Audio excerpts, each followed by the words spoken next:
देखिए अपन प्रत्यावर्ती धारा परिपथ के अंदर केवल जब एल था वो ज्ञात कर लिया, केवल आर था वो ज्ञात कर लिया और केवल सी था वो ज्ञात कर लिया। फिर इनके कॉम्बिनेशन के रूप में अपन ने आर और एल ज्ञात किया, फिर आर और सी ज्ञात किया। और अब नंबर 6 और सबसे इंपॉर्टेंट वो है एलसीआर श्रेणी क्रम परिपथ। इसके लिए अपन इसमें प्रतिबाधा, तुल्य वोल्टता यानी परिणामी वोल्टता और कलांतर की अपन चर्चाएं इसमें करेंगे। तो नंबर जो 6 है जो कि वेरी वेरी इंपॉर्टेंट है एग्जाम के पॉइंट ऑफ व्यू से, अगर ये नंबर 6 वाला पॉइंट आपको याद है एलसीआर श्रेणी क्रम परिपथ, तो आप इनमें से सभी को ज्ञात कर सकते हो।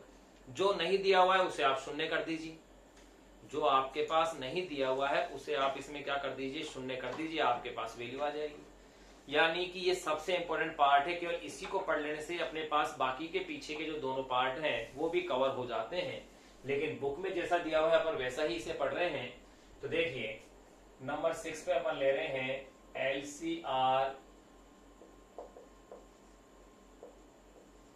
श्रेणी क्रम परिपथ।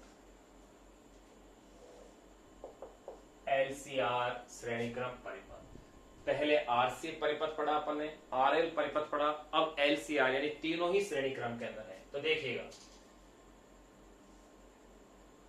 या इसे लेते हैं आप आर एल सी परिपथ भी कह सकते हो, एक ही बात है, कुछ भी कह दो, ये लो आर एल सी परिपथ कह दो। ये मेरे पास एक आर लिया हुआ है मैंने, फिर इसके बाद ये एल लगा दिया है, फिर ये इसके बाद ये सी ले लिया है। ये देखो, तीनों को श्रेणी क्रम में जोड़ करके इस संयोजन को किसी प्रत्यावर्ती धारा के स्रोत से मैंने क्या किया है, जोड़ दिया है। किसी प्रत्यावर्ती धारा के स्रोत से मैंने इसे जोड़ दिया है इस संयोजन को। तो देखें, इस प्रत्यावर्ती धारा के स्रोत की जो वोल्टता है वो है V is equal to we naught sine omega t. इससे जब इनमें धारा प्रवाहित हो रही है तो इस धारा प्रवाह के कारण आर के सिरों के मध्य जो वोल्टता है उसका शिखर मान मैंने ले लिया है वी नॉट आर है।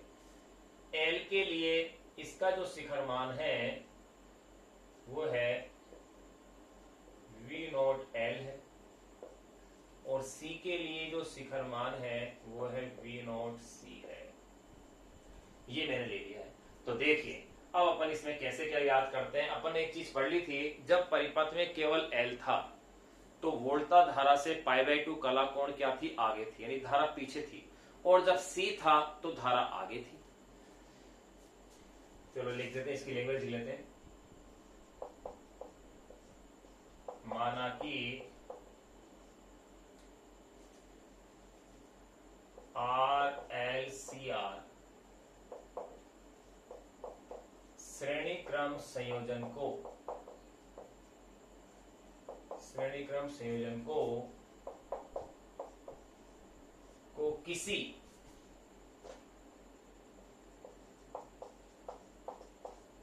किसी ज्यावक्रीय प्रत्यावर्ती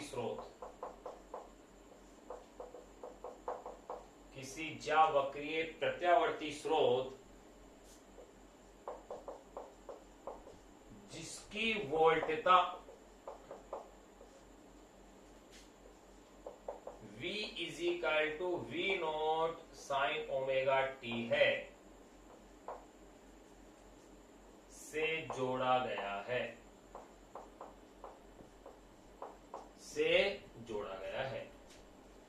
जिससे आर एल व सी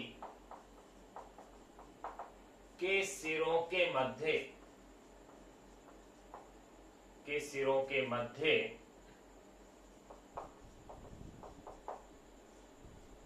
वोल्टता का शिखर मान क्रमशः है।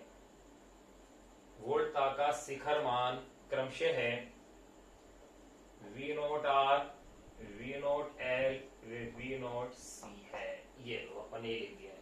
फिर ये पॉइंट और अपन इसमें ऐड कर देते हैं, जब प्रत्या प्रत्यावर्ती धारा परिपथ में, जब प्रत्यावर्ती धारा परिपथ में केवल R संयोजित होता है, जब प्रत्यावर्ती धारा परिपथ में केवल R संयोजित होता है, तो वोल्टता व धारा एक ही कला में होते हैं।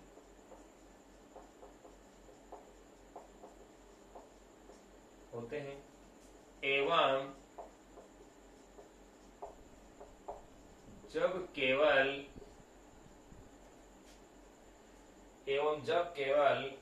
L संयोजित होता है,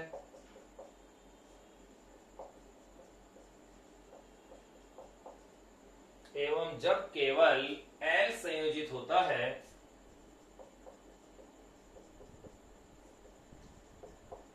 तो वोल्टता धारा से π/2 कला कोण आगे होती है।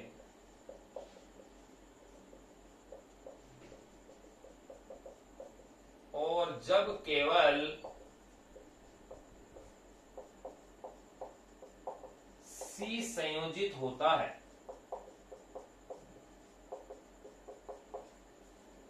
तो वोल्टता धारा से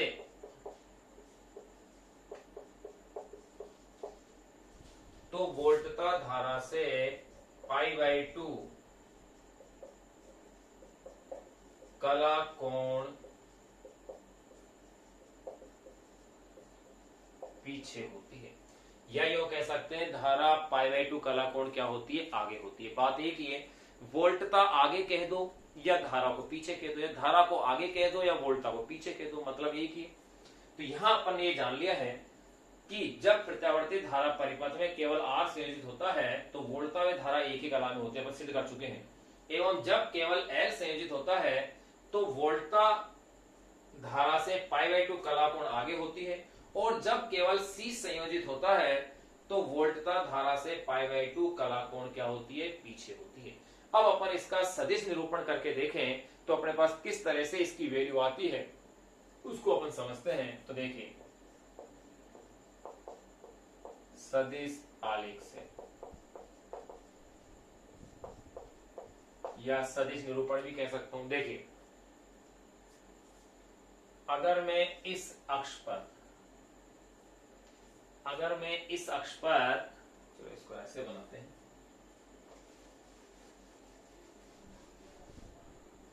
थोड़ा अपन इसे यहां से लेते हैं। मैंने ये मान लिया कि इस x अक्ष पर जो वोल्टता है वो है V0R, या यूं कह सकते हैं यहां पर क्या है, प्रतिरोध R है। अगर यहां प्रतिरोध R है x अक्ष पर, तो आपको पता है इसके लिए वोल्टता क्या होगी, V0R होगी।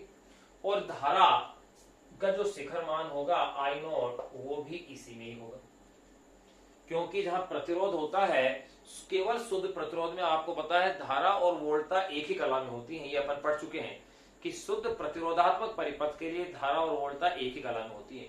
और जो L होता है वो π/2 क्या होता है, इससे आगे होता है। L है वो π/2 क्या लिया जाता है, इससे आगे लिया जाता है।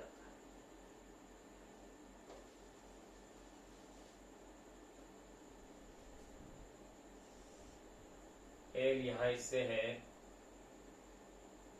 π/2 आगे। यहां इस एक्सिस पर ले लिया है आपने V0L। यहां आपको पता है धारा से V0L π/2 कोण क्या होता है, आगे होते हैं। ये एंगल 90 डिग्री का है। और जब C है तो C के लिए क्या होता है, π/2 पीछे होता है, यानी कि V0C, यानी कि V0C से धारा क्या है, π/2 आगे है। इसमें धारा आगे है, उसमें वोल्टता आगे है। ये कह सकते हैं धारा इससे पीछे है और धारा इससे क्या है, आगे है, π/2 कोण। यानी ये एंगल 90 डिग्री है और ये भी 90 है, तो ये टोटल कितना हुआ, 180। यानी कि V0L और V0C परस्पर 180 डिग्री के कोण पे हैं, एक दूसरे के बिल्कुल क्या है, ऑपोजिट डायरेक्शन में। अब अगर अपन इसके तुल्य की बात करें तो देखिए वो किस तरह से बनेगा।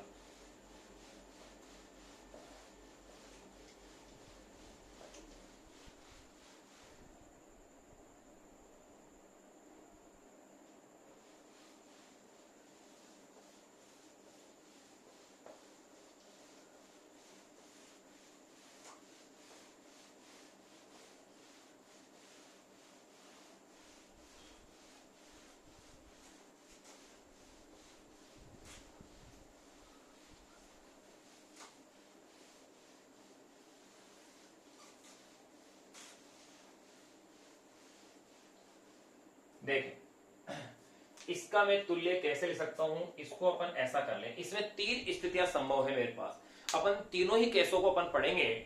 पहली स्थिति क्या संभव है कि V naught L is greater than V naught C, V naught L का मान V नोट सी से क्या हो, ज्यादा हो। या यह भी संभावना हो सकती है कि V naught C is greater than क्या हो, V नोट एल हो। या यह भी संभावना हो सकती है कि V नोट एल और V नोट सी क्या हो, बराबर हो। तो ये अपने पास 3 इसमें अपने पास स्थितियां आती हैं। अब एक एक स्थिति का अपन इसमें जिक्र करते हैं। नंबर फर्स्ट, जब V naught L is greater than V naught C, या यूं कह सकता हूं मैं XL is greater than XC हो। ये देखिए नंबर फर्स्ट केस, जब V naught L is greater than V naught C या XL इज ग्रेटर देन क्या हो, XC हो। तो ऐसी स्थिति के अंदर अपने पास क्या बनेगा, अगर मान लिया इसका मान जो भी है उसमें से ये मान क्या होगा, घटेगा, क्योंकि परस्पर विपरीत है। तो ऐसी स्थिति में इसका निरूपण इस तरह से कर दिया जाएगा। ये लीजिए, ये तो है V नोट R को शो करेगा और यहीं पर धारा है, और ये अब आपके पास बन गया है V naught L minus V naught C, बिल्कुल ये बनेगा। अब आप देखिए, ये तो V naught L minus V naught C है और ये है V नोट R। इन दोनों का परिणामी क्या होगा, वो है V नोट। वो क्या है आपके पास भाई, V नोट ही तो है। अगर वो V नोट है तो अब आप देखिए, यहां से ये अगर एंगल कलांतर फाई है तो आप क्या देखेंगे कि धारा और परिणामी वोल्टता के मध्य कलांतर क्या आ रहा है, फाई आ रहा है। यानी कि वोल्टता, परिणामी वोल्टता धारा से फाई कोण क्या होती है, आगे होती है।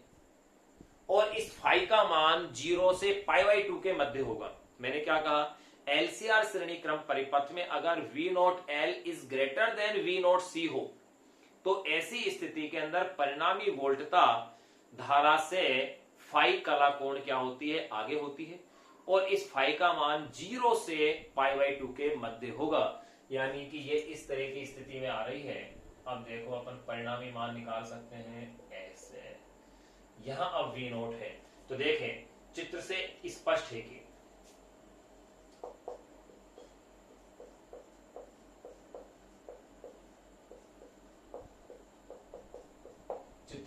स्पष्ट है कि क्या चीज स्पष्ट हो रही है कि एक तो फाई का मान कैसा होगा भैया, धनात्मक होगा। यानी परिणामी वोल्टता V नोट की कला धारा से फाई कला कोण क्या होगी, आगे होगी। और ये जो व्यवहार होगा वो होगा RL परिपथ की तरह, क्योंकि RL परिपथ में भी फाई का मान क्या होता है, धनात्मक होता है। RL का मान क्या होता है, धनात्मक होता है। तो देखो चित्र से स्पष्ट है कि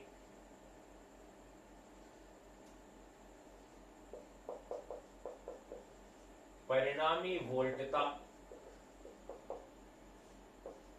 V नोट, या यूं कह सकते हैं परिणामी वोल्टता का शिखर मान V नोट कह दो आप इसे। परिणामी वोल्टता V नोट धारा I नोट से फाई कला कोण आगे होती है, अर्थात फाई का मान धनात्मक होता है। अर्थात फाई का मान कैसा होता है, धनात्मक होता है, अर्थात फाई का मान धनात्मक होता है। और परिपथ का व्यवहार, और इस परिपथ का व्यवहार आर एल परिपथ की भांति होता है, और परिपथ का व्यवहार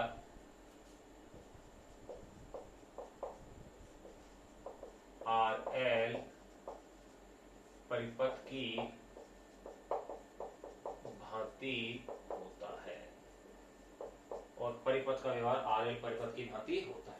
और यहां ये भी अपन लिख सकते हैं फाई का मान 0 से π/2 के मध्य होता है। ये लीजिए, अब अपन इनकी एक एक की कैलकुलेशन करते हैं। तो देखिए, अगर इसमें मैं पाइथागोरस प्रमेय लगाता हूं तो आप गौर कीजिएगा, ये v naught L minus V naught C है, तो ये भुजा भी तो v naught L minus V naught C होगी, और ये भुजा क्या होगी, ये वाली भुजा v नॉट आर होगी। तो अगर इससे मैं देखता हूं तो देखिए चित्र से, अगर मैं चित्र से देखूं तो देखिएगा v नोट का स्क्वायर यानी कि कर्ण का स्क्वायर बराबर क्या होगा, आधार का स्क्वायर, v नोट r का स्क्वायर प्लस लंब का स्क्वायर यानी कि v naught l minus v naught c का होल स्क्वायर। ये लीजिए एक समीकरण आपके पास, ये इसको आप लिख सकते हैं v naught is equal to root of v naught r का square plus v naught l minus v naught c का होल स्क्वायर। इक्वेशन नंबर 1 नाम दे दिया मैंने इसे। इसी समीकरण का ये रूप है, जबकि v naught l is greater than क्या हो, v नोट c हो। यह मेरे पास ये फर्स्ट वैल्यू आ गई। अब देखिएगा यहां पर कौन क्या क्या है, कैसे कैसे, चूंकि V नोट क्या है, परिणामी वोल्टता है, और आप जानते हैं कि परिणामी वोल्टता क्या होगी, धारा इनटू परिणामी अवरोध। तो परिणामी अवरोध क्या होगा, एलसीआर परिपथ का, जिसे अपन कहेंगे जेड यानी प्रतिबाधा, तो आप इसे कहेंगे प्रतिबाधा। तो V naught is equal to हो गया आई नोट जेड,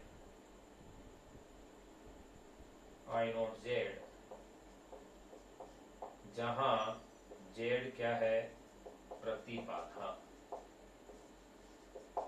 जहां आप जेड को कहेंगे प्रतिबाधा। फिर देखिएगा V नोट आर, ये होगा I naught R, V naught L I naught XL, XL क्या है, प्रेरणिक प्रतिघात, खूब पढ़ चुके हैं अपन, और V नोट सी ये होगा आई नोट एक्स सी। अगर आपने पिछले लेक्चर अच्छे से समझ लिए हैं तो ये आपके लिए बहुत ही आसान हो जाएंगे। तो यहां अपने पास इतना स्टेप ये आ गया है। तो देखिए अगर ये मान आ गया है तो फिर आगे की वैल्यूज अपन निकालते हैं, इसे आप नोट करते रहें।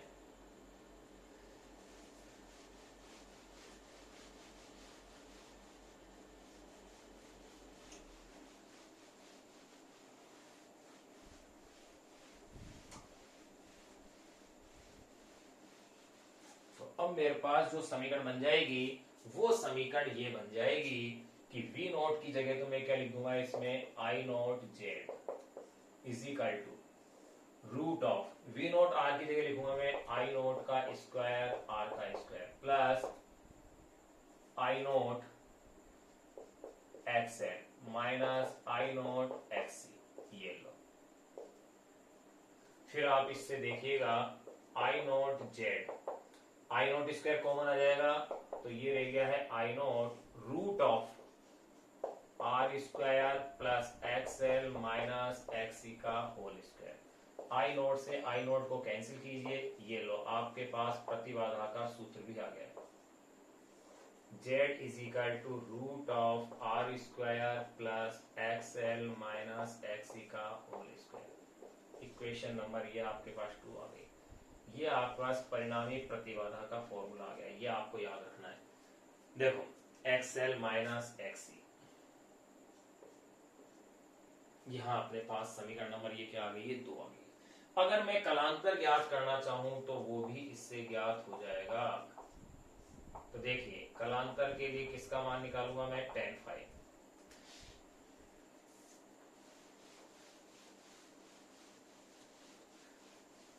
यानी LCR श्रेणीक्रम परिपथ के लिए मेरे पास कालांतर tan फाई। तो देखिए tan फाई लंब बटे आधार, लंब ये वाली भुजा होगी जिसका मान क्या है V naught L minus V naught C, और इसी में अगर मैं देखूं आधार तो वह है V नोट R, ये लो। फिर इनके मान रख दो I naught XL minus I naught XC, I naught R, I को कॉमन ले लें तो tan phi is equal to I common है कैंसिल हो जाएगा तो ये बचेगा XL माइनस XC अपॉन में R, इक्वेशन नंबर 3। या आप कह सकते हैं phi is equal to tan inverse of XL minus XC upon में R, इक्वेशन नंबर 4। ये phi is equal to tan inverse XL minus XC upon में R। यहां अपने पास ये वैल्यूज इसमें आ जाती है जब अपन XL इज ग्रेटर देन क्या ले रहे हैं XC ले रहे हैं। इस स्थिति में अगर परिणामी प्रतिघात की बात करें तो गौर कीजिए XL माइनस XC है और ये प्रेरणिक प्रतिघात की भांति क्या करेगा व्यवहार करेगा। तो यहां एक लाइन और लिख सकते हैं अपन कि इस स्थिति में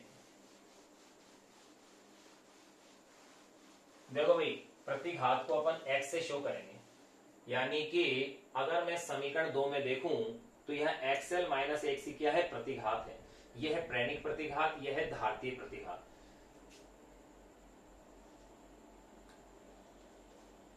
इस स्थिति में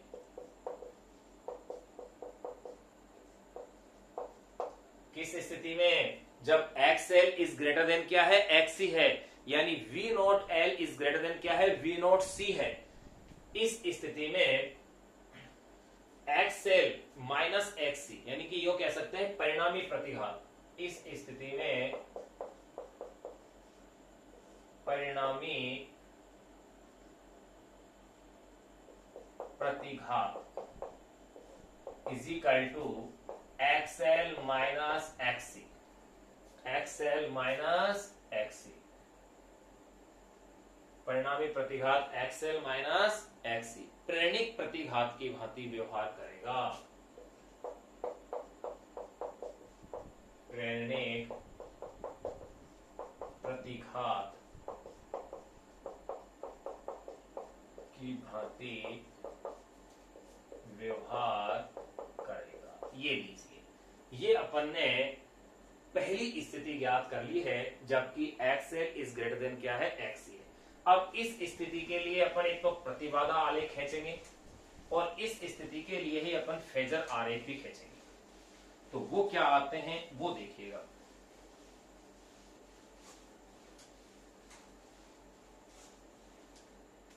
एक तो अपन खींचेंगे इसके लिए प्रतिबाधा आलेख, तो देखिए वो कैसा है।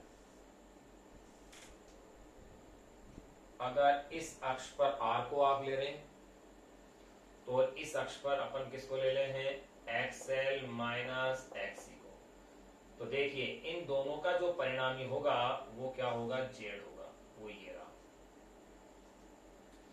अब फिर से वही बात कि अगर मैं Z के लिए कोण देखता हूं तो ये रहा भाई फाई, यानी कि Z जो है वो R के साथ कितनी कला के साथ है फाई, यानी कि R से फाई कला कोण ये क्या है आगे है। इनमें भी आप संबंध निकाल सकते हैं। ये देखो अगर मैं पाइथागोरस प्रमेय लगाता हूं तो देखो वही फॉर्मूला आएगा जो अपन पहले निकाल चुके हैं, बिल्कुल एग्जैक्टली। फिर अगर वही फॉर्मूला आ रहा है, एक चीज अपन ने देख ली है कि फाई की कला क्या है धनात्मक है, तो इस स्थिति में अगर मैं धारा की बात करूं तो देखो धारा लिखी जाएगी I is equal to I naught sine omega T. वोल्टता π/2 कला कोण आगे है धारा से, यानी धारा π/2 कला कोण क्या हुई, इसका मतलब पीछे। तो इस स्थिति में धारा की समीकरण होगी I is equal to I naught sine omega t minus 5। I is equal to I naught, क्योंकि आपको पता है जब परिपथ के अंदर केवल L जुड़ा होता है तो वोल्टता क्या होती है आगे होती है, धारा क्या होती है पीछे होती है। और जब C जुड़ा होता है तो धारा आगे होती है और V क्या होता है पीछे। तो इस स्थिति में धारा ये होगी। अब अपन बात, ये तो हो गया अपने पास, इसको अपन नाम दे दें, ये जो अपन ने लिया है ये है प्रतिबाधा आलेख। ये लो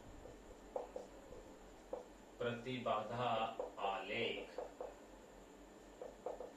अगर इसके लिए प्रतिबाधा आलेख बनवाएं तो ये बनेगा, क्योंकि एक्सएल इज ग्रेटर देन क्या है, एक्ससी है।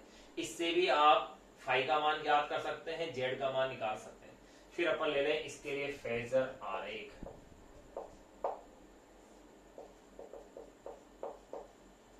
फेजर आरेख देखो, अगर मैं इसके फेजर आरेख की बात करूं तो वो कैसा बनेगा।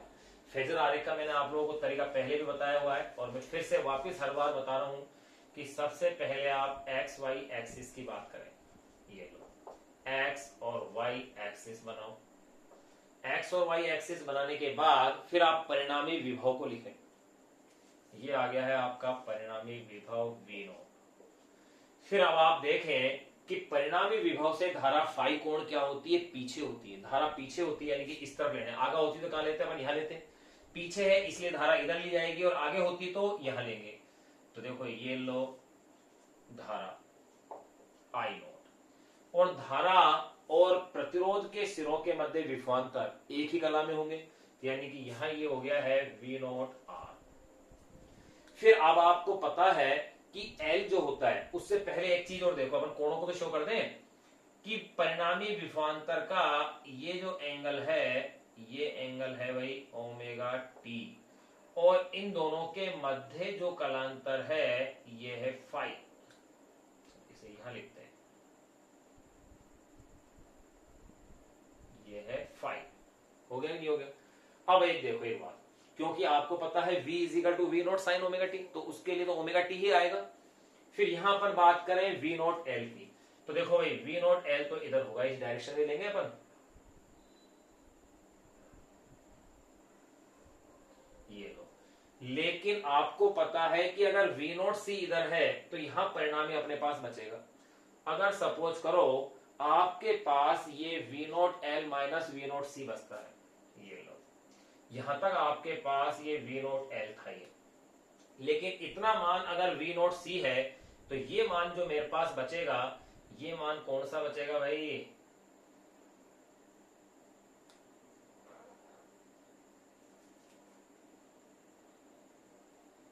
ये जो मान मेरे पास बचेगा वो बचेगा V naught L minus V naught C. तो देखो यहां लिखा जाएगा, ये हो गया है V naught L minus V naught C, और यहां है ये वी नॉट आर। ये इनका परिणामी बीच में क्या आ गया है, वी नॉट आ गया। ये इसका अपने फेजर आरेख बना लिया, लेकिन ध्यान रहे ये V naught L minus V naught C इस धारा के साथ इसका ये जो एंगल है, ये एंगल होगा पाई बाई 2। कितना लिखा जाएगा, ये एंगल पाई बाई 2 होगा। ये अपन को ध्यान रखना है, ये एंगल कितना होगा इसके लिए, पाई बाई 2 होगा। यहाँ ये एंगल तो कितना है 5, और ये एंगल कितना है इसका, पाई बाई 2 होगा। ये अपन ने फेजर आरेख भी बना लिया है। अब अपन बात करेंगे सेकंड केस की। सेकंड केस में क्या होगा, v naught C is greater than क्या होगा, वी नॉट एल होगा। सेकंड केस, फर्स्ट केस अपन ने क्लियर कर लिया है।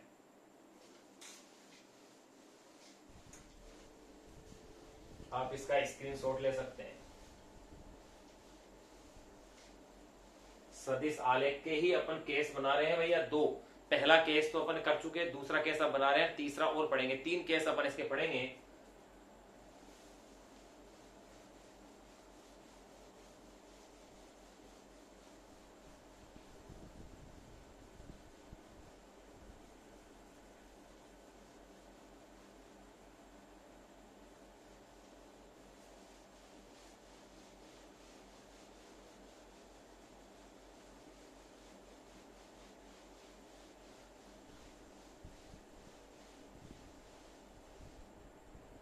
नंबर थर्ड केस, यहां तो है भाई V naught C, sorry number second case. Number second है V naught C is greater than V naught L, या यूं कह सकते हैं X C is greater than X L. तो अगर ऐसा है तो अपने पास इसका रूप क्या हो जाएगा वो देखो। अब की बार कौन बड़ा है, वी नॉट सी बड़ा है, यानी कि इसको इस प्रकार से सदिश आलेख के रूप में दर्शाया जा सकता है। अपन जो इस प्रकार बना सकते हैं वो होगा ये, यहां इधर तो होगा V नोट R और धारा भी इधर ही होगी I नोट, और यहां ये बच जाएगा V naught C minus V naught L। ये लो, क्योंकि ये बड़ा है V नोट C, तो V naught C minus V naught L ये मैंने लिख दिया है। अब देखो इनका परिणामी ये होगा, ये मेरे पास भैया परिणामी विभव क्या है, V नोट है, तो ये लो।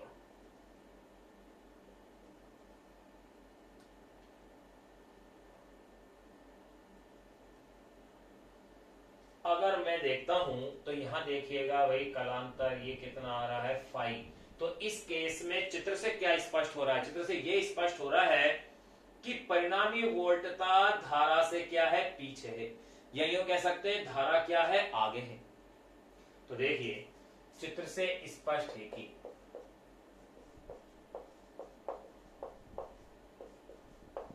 चित्र से स्पष्ट है कि क्या स्पष्ट हो रहा है कि V naught C is greater than V naught L होने पर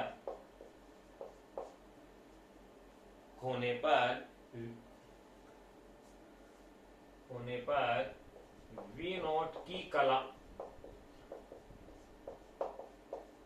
I नोट की कला से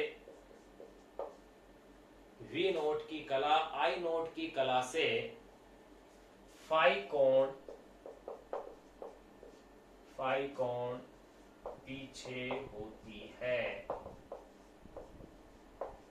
या यो भी कह सकते हैं धारा परिणामी वोल्टता से फाई कला कोण क्या होती है, आगे होती है। धारा आगे होती है या ये इसके पीछे होती है, एक बात देखिए, कला से फाई कोण क्या होती है, पीछे होती है। अगर ऐसा है तो इसलिए धारा की समीकरण जो इस स्थिति बनेगी वो ये होगी, इसलिए धारा इसके लिए यो बनी जाएगी, धारा I is equal to I naught sine omega t plus phi, ये समीकरण इसके लिए बन जाएगी। ये अपने पास धारा की इसमें क्या आएगी भाई, समीकरण आ जाएगी। अब देखिए अगर ये अपने पास समीकरण आ गई है I is equal to I naught sine omega t, ये तो अपने पास समीकरण आ गई है। अब अपन निकाल लेंगे इसके अंदर परिणामी वोल्टता V नोट का मान, वही पाइथागोरस थ्योरम से देखिएगा आप, ये तो हो जाएगा V naught C minus V naught L, ये हो जाएगा V नोट R। तो पाइथागोरस प्रमेय से अपन देखें या यो कह सकते हैं चित्र से देखिए, चित्र से V नोट का square is equal to V naught R का square plus V naught C minus V naught L का क्या बन जाएगा, होल स्क्वायर। पाइथागोरस प्रमेय लगा दो, कर्ण का स्क्वायर बराबर लंब स्क्वायर प्लस आधार स्क्वायर, या इसे आप लिख सकते हैं V naught is equal to root of V naught R का square V naught C minus V naught L का होल स्क्वायर। इक्वेशन नंबर 5 नाम दे दो इसे, जो भी नाम आगे, अगर 4 आया है तो इसे 5 नाम दे देंगे, अगर समीकरण 5 आ चुके तो 6 नाम दे दीजिए, सीक्वेंस आप अपने हिसाब से डाल लें इसको। तो यहाँ एक इक्वेशन अपने पास ये आ गई है। अब वही तरीका कि V नोट की वैल्यू अपन ऊपर लिख चुके हैं, I नोट Z होगी, इसकी वैल्यू I नोट का स्क्वायर R का स्क्वायर, इसकी value I naught XC I naught XL, ये लीजिए होल स्क्वायर। इसको जब आप हल करते हैं तो ये आता है Z is equal to root of R square plus XL minus XC का होल स्क्वायर। इक्वेशन नंबर 6 आ गई। ये अपने पास प्रतिबाधा का सूत्र भी आ गया। अगर मैं इसी में कलांतर निकालना चाहूं तो मैं देखो यहां निकालता हूं कलांतर, तो देखिए tan phi is equal to लंब बटे आधार, लंब यानी कि V naught C minus V naught L, आधार V नोट R। फिर इससे आगे की स्टेप देखिएगा, tan phi is equal to V naught IC का मतलब I naught XC I naught XL, और ये हो गया है I नोट R। I को कॉमन लेके काट दीजिए तो ये हो जाएगा tan phi is equal to XC minus XL upon में R। समीकरण नंबर 7 आ गया। ये आ गया आपका इक्वेशन नंबर 7। अब फाई की वैल्यू क्या हो जाएगी, tan inverse of XC minus XL upon में R।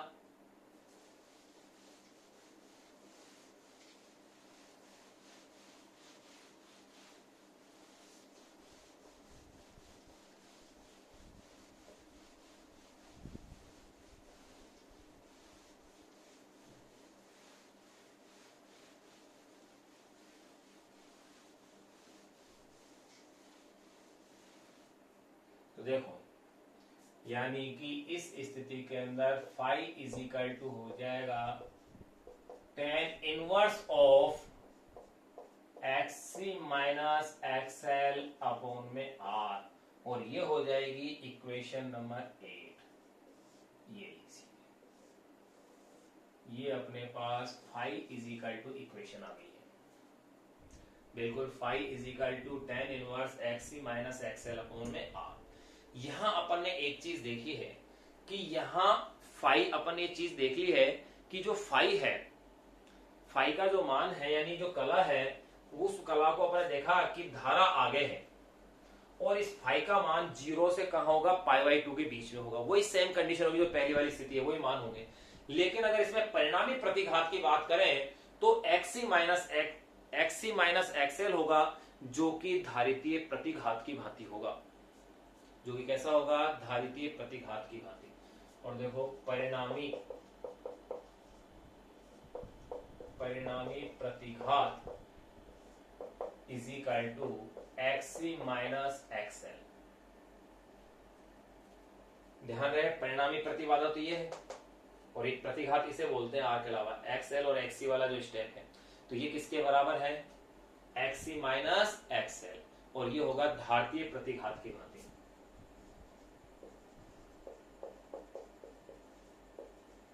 धारितीय प्रतिघात की भांति, ये होगा धारितीय प्रतिघात की भांति होगा XC माइनस XL। अब अपन इसका प्रतिबाधा आलेख खींचते हैं। देखो प्रतिबाधा आलेख, ध्यान रहे इसके प्रतिबाधा आलेख से भी वही परिणाम आएंगे जो कि अपन ने यहां अभी प्राप्त किए हैं।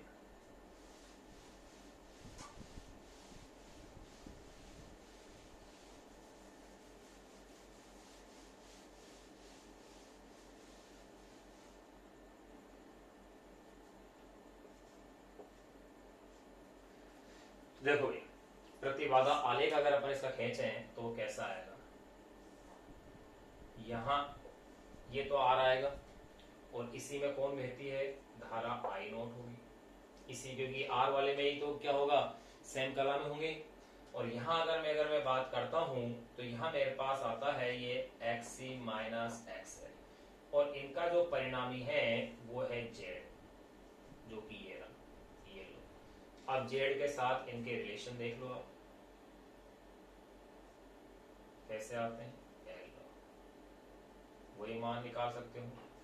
कला कोण क्या है, फाई है, यानी कि धारा Z से कितनी आगे है, R Z से कितना आगे है इसके अंदर कला के रूप में, फाई कोण, और फाई का मान क्या होगा, 0 से π/2 के मध्य, यानी R की कला Z की कला से π/2 आगे होगी,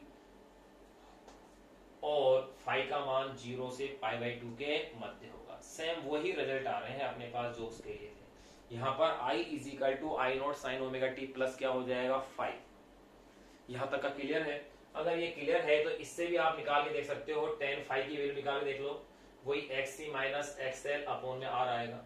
वही सेम डेरिवेशन, सेम फॉर्मूला, आप चाहे इससे करें चाहे उससे करें। अब इसका इंपॉर्टेंट पार्ट है जिसको कि अपन अब निकालेंगे, वो है फेजर आरेख।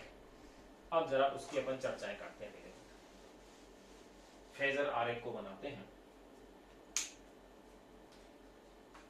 फेजर आरेख,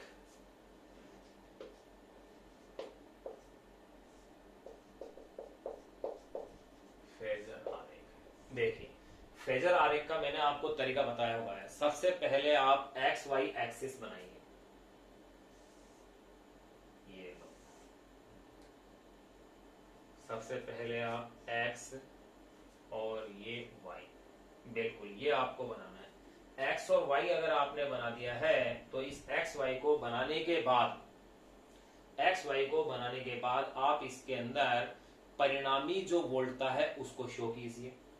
ये लीजिए आप परिणामी वोल्टता V नोट, ये आ गई है, और ये एक्स एक्सिस के साथ ये कितने एंगल पर है, ओमेगा टी पर, ये अपन ने बना दिया। अब एक चीज देखने की है कि यहां अपन क्या देखते हैं कि धारा आगे होती है, वोल्टा क्या है पीछे। परिणामी वोल्टा धारा से परिणामी वोल्टा धारा से फाई कोण क्या है, परिणामी वोल्टा धारा से फाई कोण क्या है पीछे। ये यूं कह सकते हैं धारा फाई कोण क्या है आगे है। तो देखो धारा के लिए और बना दो आप, ये लीजिए, ये अगर धारा ये रही आई नोट, अगर धारा आई नोट इधर है और ये इनके मध्य का कोण ये क्या है फाई है, तो आप इसमें क्या देखते हैं कि यहां पर ये वी नोट आर भी होगा, क्योंकि प्रतिरोध के लिए वोल्टा और धारा एक ही कला में होते हैं।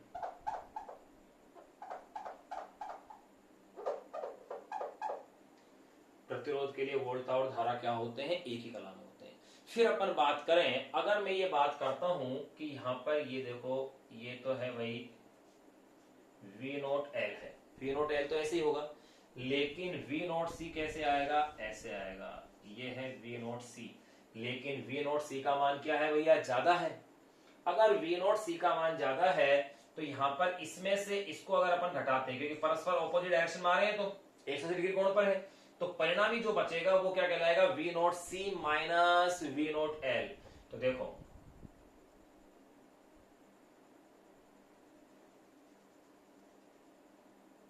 ये लो, V naught C minus we naught L हो जाएगा।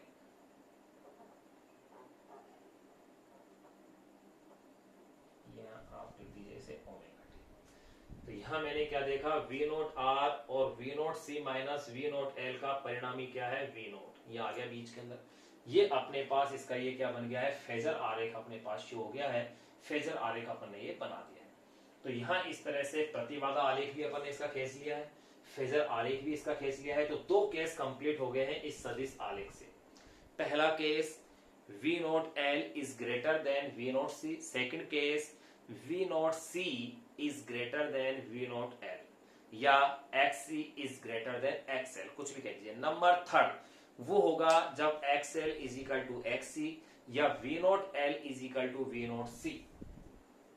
नंबर थर्ड और लास्ट केस, इक्वेशन 8 तक आ चुकी है।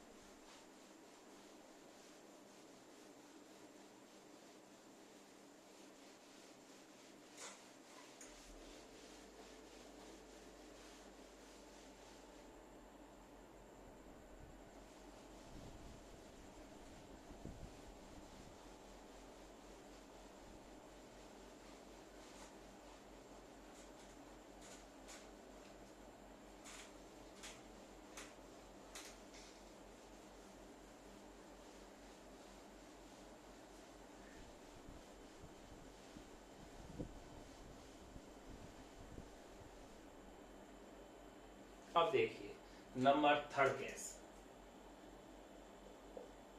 और लास्ट केस। नंबर थर्ड ये है कि अगर V naught L is equal to क्या हो, वी नोट सी, या यूं कह सकता हूं X L is equal to क्या है, एक्स सी। तो देखिए वैसे यहां तो अपन इसे केवल थोड़ा सा जान रहे हैं, अपन इसका पूरा टॉपिक पढ़ेंगे कि जब XL is equal to XC क्या हो तो इसे एलसीआर परिपथ की अनुनादी अवस्था कहते हैं, जिसको अपन विस्तार पूर्वक इसी टॉपिक के जस्ट बाद पढ़ेंगे। लेकिन अभी केवल इतना सा जान ले कि अपन 3 केस पढ़ रहे हैं, उनके अंदर से जो नंबर थर्ड केस ये है, उस नंबर थर्ड केस का इंट्रोडक्शन अपन पढ़ रहे हैं कि इसके अंदर होता क्या है। अगर ऐसा है V naught L is equal to V naught C या X L is equal to X C हो, तो देखिएगा इससे अगर अपन देखें तो भैया ये दोनों मान अगर बराबर हैं तो बताइए ये वाला जो मान होगा मैं इसे कैसे लिख सकता हूं, इस वाले मान को एक्सएल और एक्सी बराबर हो गए, एक्सएल और एक्सी बराबर हो गए तो जेड का मान किसके इक्वल हो जाएगा, आर के इक्वल हो जाएगा, क्योंकि Z is equal to formula आपके पास है root of R square plus XL minus XC का होल स्क्वायर। तो एक्सएल और एक्सी बराबर होते हैं वो तो जीरो हो गए, क्योंकि एक्सएल माइनस एक्सी, एक्सएल और एक्सी दोनों बराबर हैं तो जेड इज इक्वल टू क्या हो गया, आर। अगर Z is equal to R आ गया है तो वो तो मान हो गया है जीरो। तो यानी Z is equal to R अपने पास बच गया है।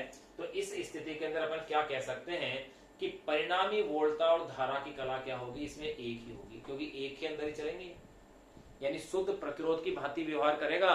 प्रतिबाधा का मान किसके इक्वल हो गया, इसमें आर के इक्वल हो गया। अगर प्रतिबाधा का मान इसमें आर के इक्वल हो गया तो ये शुद्ध प्रतिरोधात्मक परिपथ की भांति व्यवहार करता है, और इसे ही अपन कहते हैं अनुनादी अवस्था। V naught L is equal to V naught C या XL is equal to XC हो तो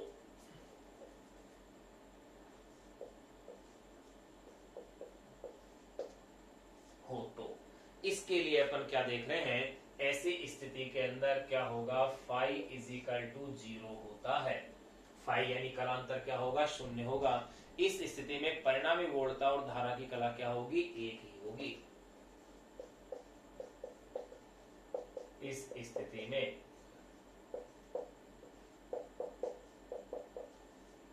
परिणामी वोल्टता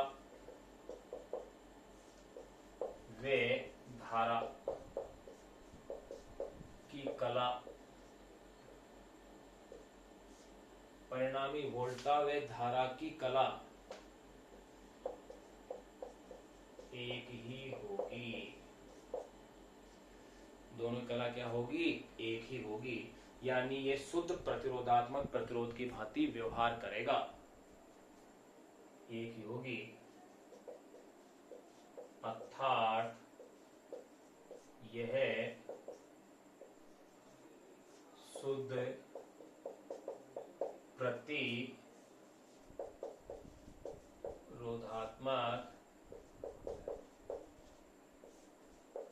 परिपथ की भांति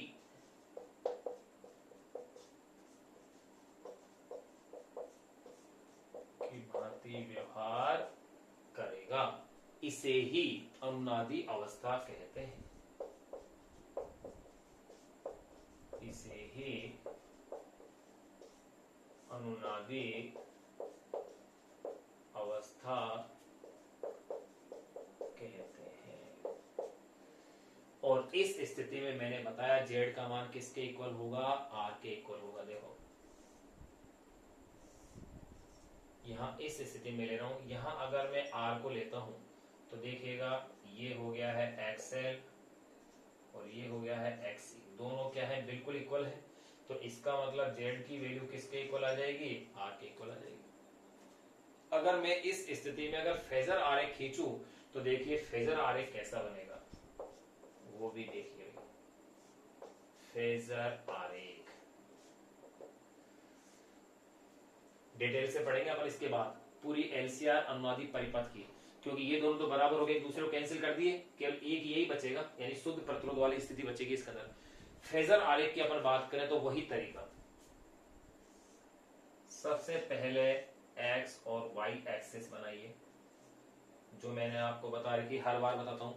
उसके बाद परिणामी वोल्टता को ले लीजिए, ये लो, और आपको पता है इस परिपथ में परिणामी वोल्टता और धारा एक ही कला में है, तो ये लो, धारा भी इसी दिशा में आ गई, आई नोट आ गई।